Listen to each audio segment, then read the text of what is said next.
Quantas vezes uma fala ou uma atitude de outra pessoa entra como uma flecha no nosso coração? Às vezes nós não somos escolhidas para uma vaga de emprego, muitas vezes aquela promoção que a gente tanto esperava acaba indo para outra pessoa. Quando um relacionamento que a gente tanto investe acaba chegando ao fim. Às vezes alguém não nos escolhe, não nos reconhece, não nos valoriza da forma como esperávamos. E aquilo que talvez fosse apenas uma situação começa a mexer com algo muito profundo dentro de nós. A gente se sente ofendida, magoada, desprezada, rejeitada. Às vezes isso estraga o nosso dia, muitas vezes a nossa semana. E talvez a pergunta mais importante não seja por que que essa pessoa não me escolheu?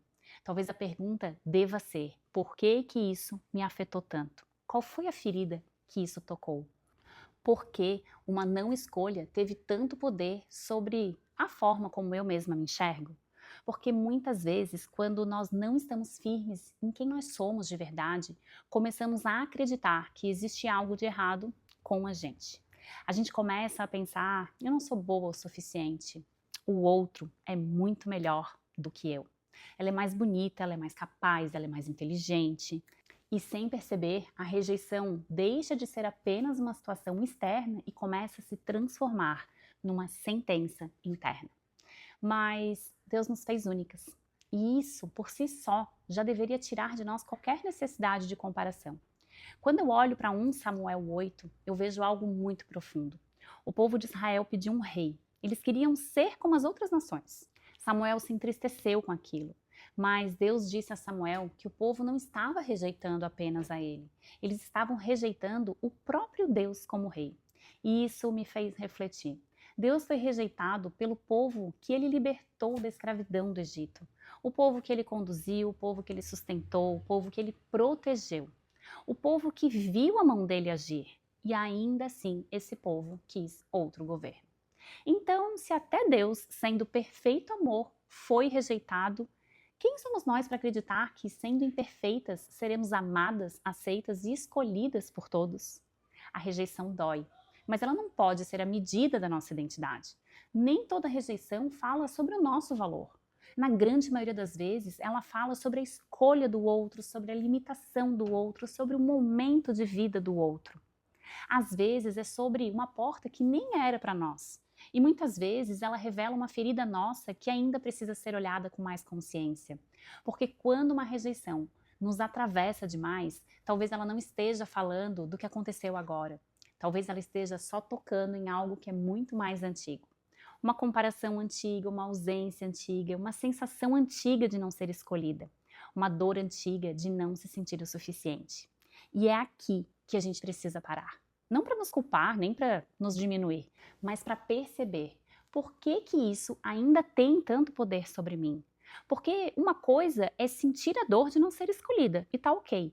Outra coisa é deixar que essa dor me faça questionar do meu valor, de quem eu sou.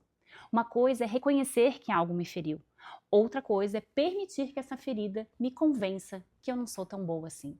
A rejeição pode revelar uma dor, mas ela não precisa governar a sua identidade. Ela pode mostrar um lugar que ainda precisa ser curado, mas ela não pode ter autoridade de dizer quem você é. Então, a reflexão que eu quero deixar aqui hoje é: onde existe uma rejeição que ainda tem poder demais sobre você? Onde não ser escolhida ainda faz você duvidar do seu valor? Onde a dor de não ser aceita ainda te coloca no lugar de comparação? O que essa dor está tentando te mostrar sobre a tua história? Não se pergunte apenas quem me rejeitou.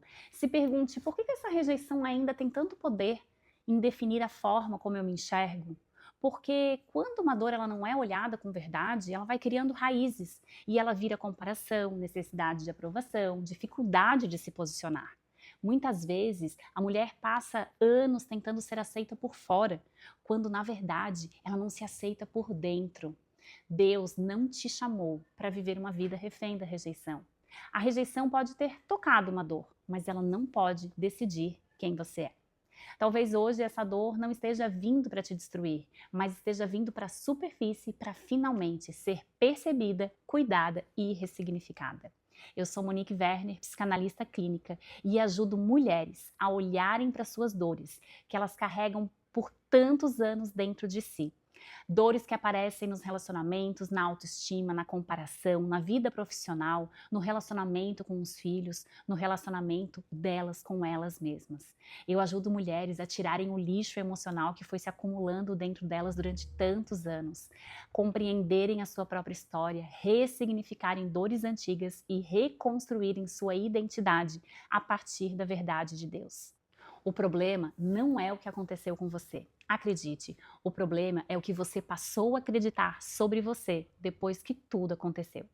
Então, se essa reflexão falou com você, se inscreve neste canal, porque aqui nós olhamos profundamente para a raiz. Compartilhe esse link com quem merece ouvir e entender isso. E se você sente que precisa de ajuda para olhar para a sua história com mais profundidade, para entender por que certas dores ainda têm tanto poder sobre você, me chama aqui nos comentários, me chama no Instagram, se conecta comigo que eu terei o maior prazer de segurar a sua mão nessa jornada.